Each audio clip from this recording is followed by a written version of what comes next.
I'm speaking with Father Harry Bourne in Sliema. Today is the 13th of May, 1985. May I begin by asking for some background about yourself, where you were born and when you were born, if I may ask? Well, I was born 75 years ago on the 23rd of this month, 23rd May. I was born at Kalkara, and I was educated first at the government school of Kalkara, the elementary school. Then I went to the Lyceum, and from there I joined the Dominican order in 1926. I studied at Rabat, Malta, and I was ordained on the 15th August 1933. After that, I was sent to Italy, where I spent 2 years, Bologna, Bolzano, but mainly at Venice. Then I came back here, and my first work was when somebody asked me to start writing a novel because there was a competition on. First I wouldn't do it. Then I just decided, and I wrote my first novel. That was in 1935 when I got back here. What was the novel called? It was called The Silver Cross, Salita al-Fidda. Of course, I wrote other novels then, but that started my literary career in prose and poetry, because I wrote poetry too. Well, after that, I started broadcasting as a part-timer at the local rediffusion. Then came the war, and I was a military chaplain with one of the Maltese, they call the RMA regiment. This was the 2nd Regiment, anti-aircraft regiment. And although by the end of the war I was demobilized, yet I soldiered on as an officiating chaplain till 1961. But as I was not a regular soldier, so I could do other jobs. And I started working here at Nazareno. I should say that I started in this church in 1939, and ever since I've not changed the place. I've always been here up to this very day. And so I do a lot of church work and preaching and also teaching. In 1948 we opened a college in Valletta, and I was its first secretary, and I used to teach the upper classes Latin and English. And in 1953 I was regularly employed with the rediffusion company, radio work. And I started as literary editor, but eventually I became program manager, that means of all the programs. And after that, program consultant for the 2 companies, when there were 2 companies, that means the rediffusion for sound and the MTV, Malta Television, for television. I became consultant for both companies. And I retired at the age of 65 in 1975.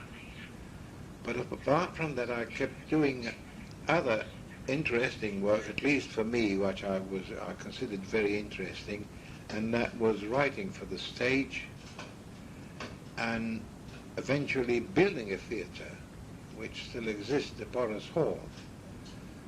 It houses about 600-700 people. Where is that? It's quite close. I hope you'll be able to see it when we're going by very soon. And I've written many, many, many stage plays, comedies and dramas. And for radio, I've also written about 8 serials in all, if you count the episodes, half-hour episodes, over 2,000 half-hour episodes, you know, like those soap box opera. They carry on and on and on endlessly. But they all came to a conclusion, mine did. And now, I'm still in charge of my theatre, we call it the Boris Hall. I still do a lot of writing. I've got, at the moment I'm finishing a novel in English, which I hope to have published. I've written another book in English called Emphasis on Humour, which is philosophical study on humour. I hope I'll be able to publish it at any time. I've not been lucky so far. I haven't found a publisher.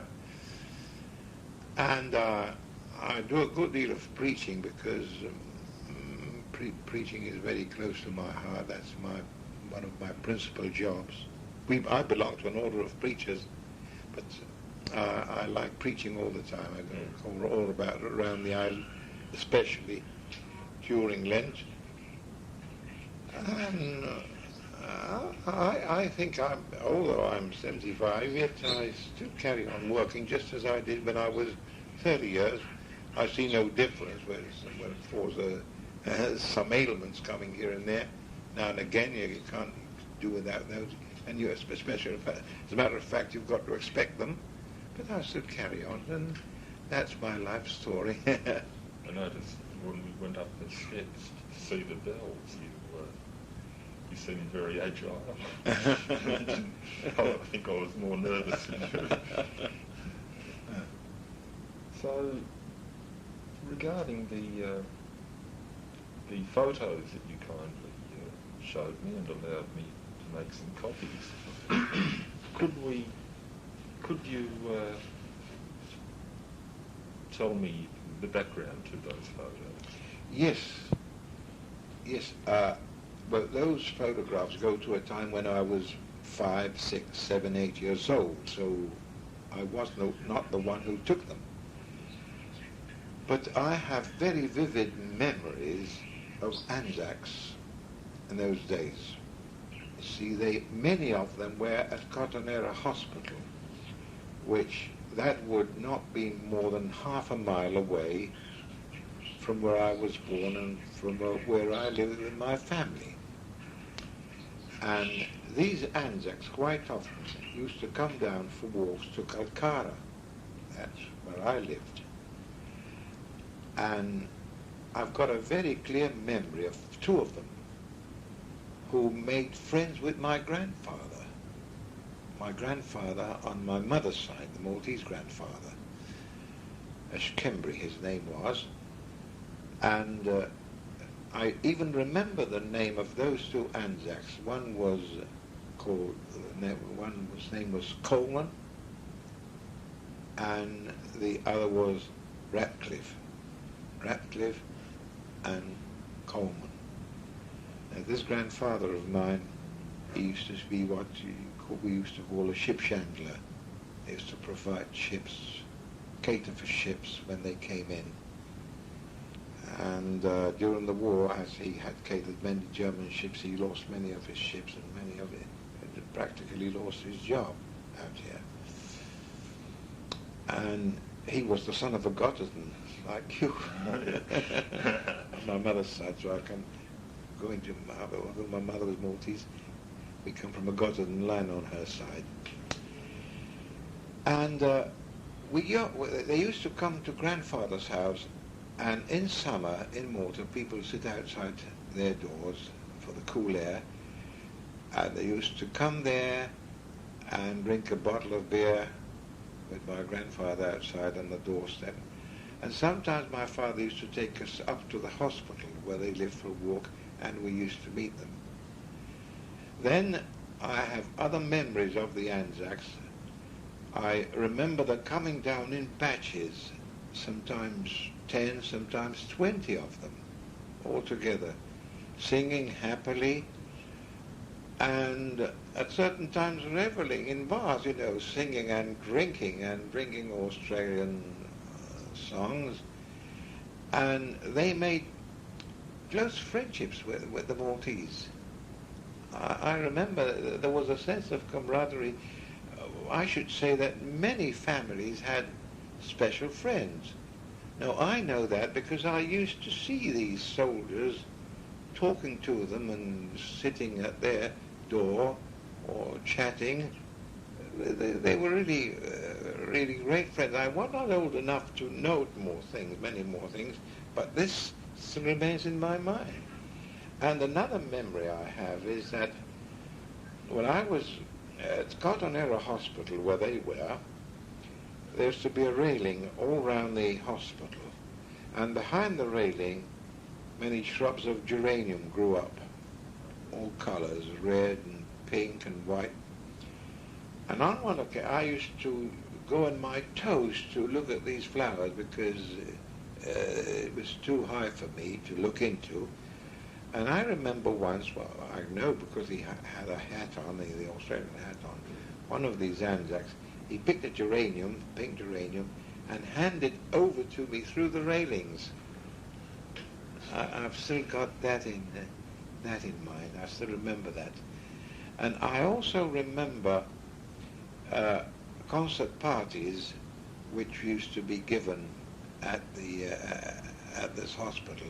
And as my uncle, Father Bourne, was chaplain in that hospital, quite often I was admitted there. I could go there. I had the privilege of going into the canteen. And the canteen was on the Zabar Gate outside the hospital. And I remember not only Anzac, but also soldiers, even prisoners of war, even a Turk, and English soldiers, but particularly Anzacs, buying me toffees in the canteen. So that is another memory which is still in my mind. And another one, you took a photograph of it. There was a concert of Mrs. Sweetman. Mrs. Sweetman was a great patriot. And she entertained the soldiers by organizing concert parties. And one of these parties was all the Allies taking part in the war. New Zealanders, Australians, Canadians, Irish, Scotch, Maltese, all over, and singing, everyone singing a song in his own costume. And I remember the Australian one. I don't remember all the words, but I can remember the Australian. There was a girl dressed in an Australian uniform with the Australian hat and singing, "By our side, Australia takes her place," and carried on. So that is another vivid memory of the Australians. Sorry for interrupting, no, but carry on, yes. Upstairs before you remembered some additional lines. Yes, and that was the end. I still remember the end. I remember the beginning and the end. And the end was something like this: wherever the British stand that way, Australia will be there. Beautiful. That was the close of the song. But I'm surprised myself how I can remember that, because this was ages ago. I was 5, 6 years old, not older than that. But I must have heard it only once, because there were no recordings then. I just heard it on the stage, and yet it's still in my mind. It's still there after all those years, which means that the presence of those people must have made a great impact on me. Yes. Otherwise, I would not have remembered them so vividly. I also remember that mostly there were a few short ones, small ones, but generally they were all tall people and very handsome people, young and full of viv and energy. So, would I be right in thinking that they stood out apart from the other British troops? Yes, of course. And then another memory that is a sadder one was,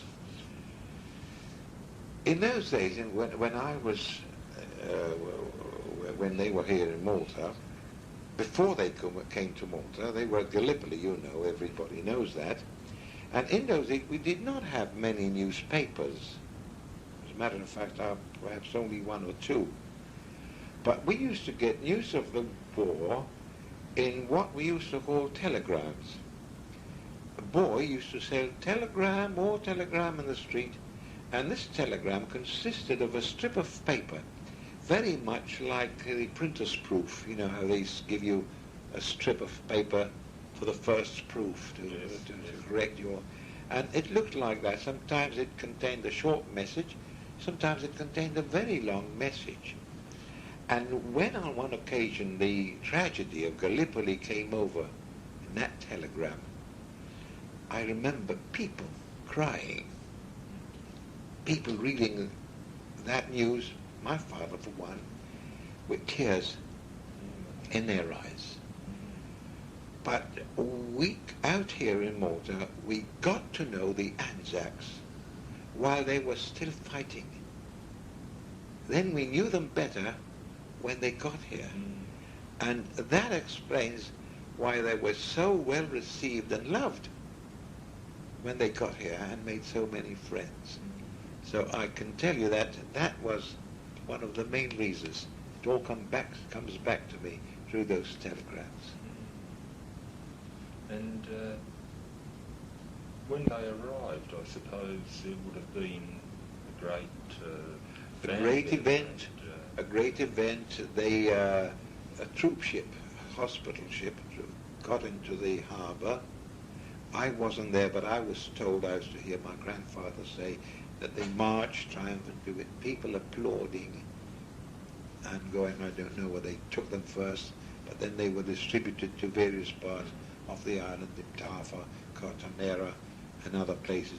Those who were strong enough, they were billeted somewhere else, but of course I wouldn't know that, I wouldn't remember that. And I believe the Maltese people opened their houses to them. They did. Is that true? They did. They made friends, and I have an idea of hearing my people say that some of them either got married or were going to get married, but that could have easily been taking place to locals. And what I can see in Valletta, you know, with the ship coming into the harbour and so on, crowds would have gathered. And what about somewhere like Sliema? Was there any particular role played by Sliema? No, because Sliema was not what it is today. It was already, becoming a frequented town, but not much transport, although there was a ferry even then between Sliema and Valletta. And I'm not sure, but I think that's close to Sliema. There was a hospital called the Blue Sisters, but in those days it was Amit Clap Hospital, and I think there were wounded soldiers there, but I'm not certain whether there were any Australians with them. But there used to be the wounded roaming around Sliema. As a matter of fact, sometimes Sliema, the inhabitants of Sliema, have their legs pulled with a song.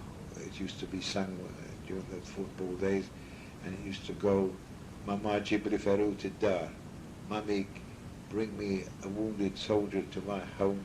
Really? Yes. That's marvellous, though, when you know the background to those. Yes. And when would that have been sung? Or when did it become popular? Oh, in the 1920s. In the 1920s, when there was great rivalry between the Sliema and Floriana team, two great teams, both of them, and sort of the Floriana people used to sing this to tease the Sliema people, you know how it goes in the 1920s. The first photograph that I've made a copy of, do you remember the one I mean? It was the first one you showed me of it was the British medical officer. Yes. Can you put on tape for me which hospital that was? Well, that was Cartanera Hospital. And it definitely is a hospital because the Anzacs are standing around a British medical orderly, and otherwise they wouldn't be with him. And generally they were at Cartonera Hospital, the Anzacs, so that must have been Cartonera, definitely Cartonera Hospital. Very few were in other hospitals, but there, the bulk was there. And leading from the fact that so many Australians were treated so well by the Maltese, I suppose in the years immediately after the war, there would have been considerable continuing interest by the Maltese in Australia, especially regarding emigration. Yes. I can say that during the war, that war, 1914, 1918, my uncle went to Australia. It was during that war. My uncle found himself in Australia before 1918. I can't remember the date exactly. He's got his family still in Australia. His daughter, she sends me a Christmas card every Christmas, and she lives at 20 Castle Street, Adelaide. And he was there, and I know that he made well because he started... I was telling you about my uncle. Yes. He made well because he started a lemonade factory, mineral water factory, and at least from what he used to write to my grandmother, that means his mother, he was very well off and well known and respected, and he had many Maltese working for him too, Maltese immigrants working for him. And luckily he had a son who was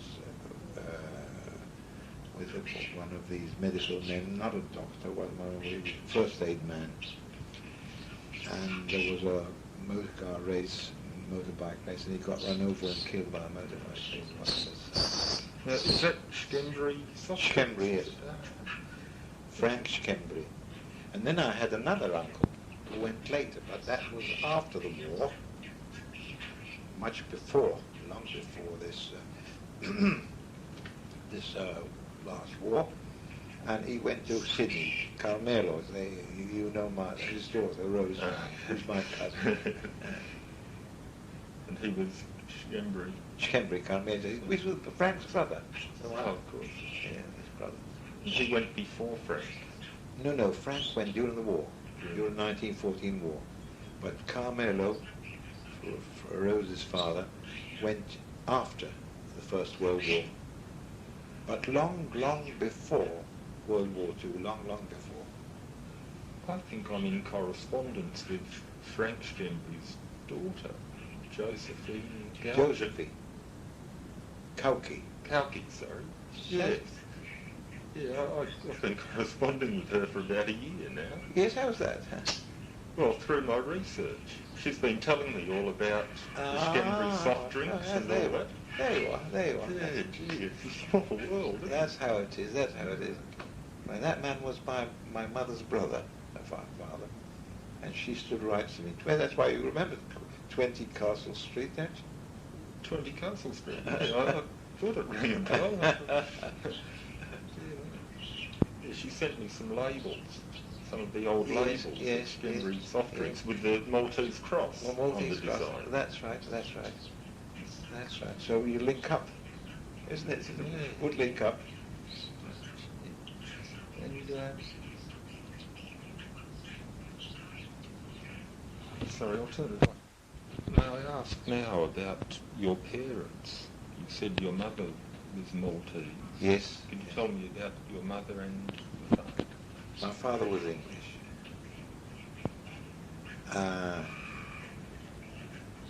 And they came from Devon.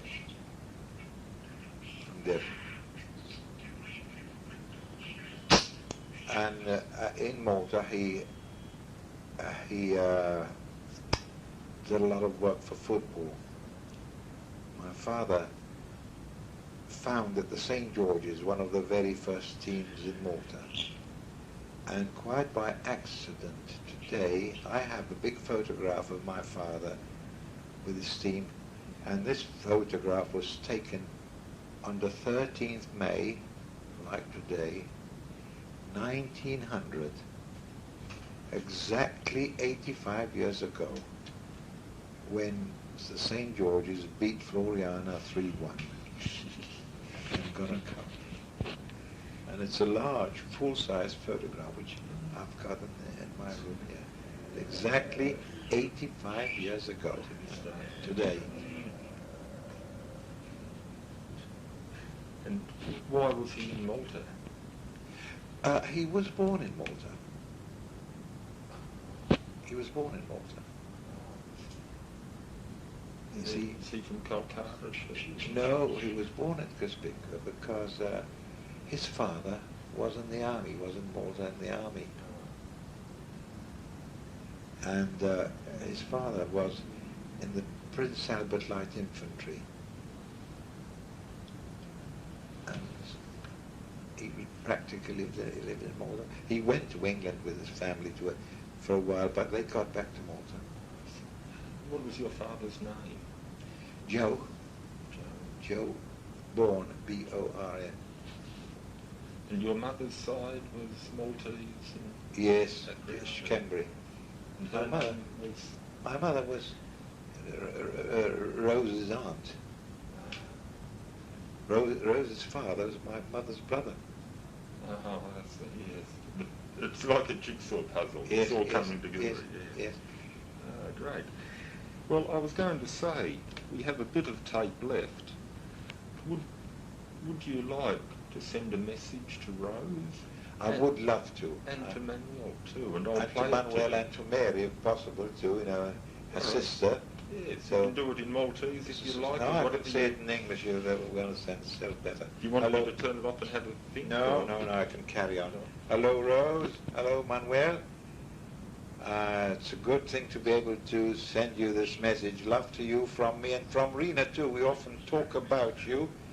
And any time you'll make up your mind to visit Malta again, you'll be most welcome. And you'll see some changes from the last time you came here, but not too many. The big change will be myself. I'm growing older and heavier. But like Johnny Walker, I'm still going strong. That is all. Love to you, and remember us. Bye, Rose. Bye, Manuel.